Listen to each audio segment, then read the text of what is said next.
I saw this as a real incredible opportunity to meet a need and what I would consider a crisis.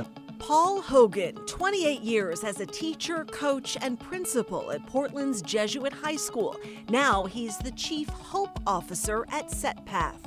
Young people that come to SetPath aren't necessarily in crisis, they're just looking for a way to navigate what can seem like a really overwhelming world. Generation Z is dealing with crumbling mental health, a highly unstable job market. Is college worth it? When should they go, now or later? Friendships and dating after a pandemic are hard.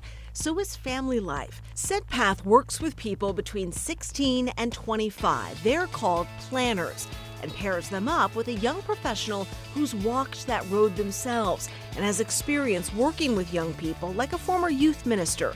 They're called guides. And together, through a lot of listening, they create the beginnings of a stable, step-by-step life plan in 90 days' time, checking in every week, then send them to fly on their own.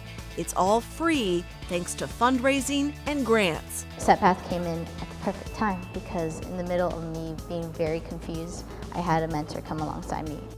Meet Bella, a recent SetPath planner. She's 19.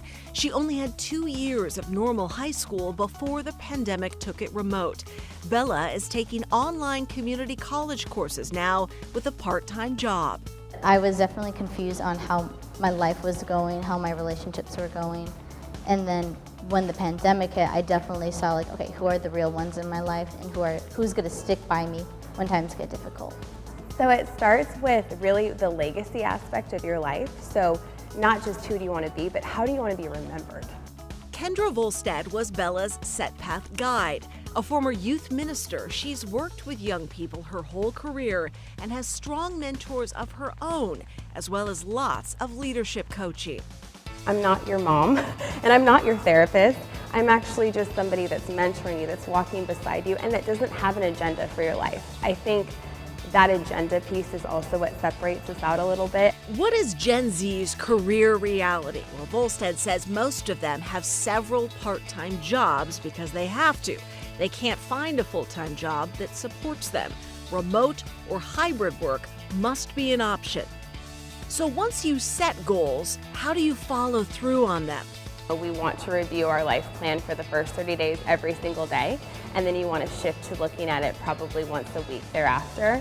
Finally, what has the planner learned? Lesson number 1.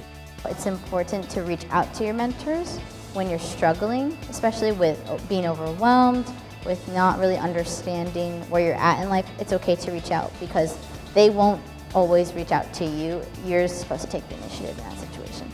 And lesson number 2. It's okay not to know everything about your future, which sucks because my generation likes to know things like now.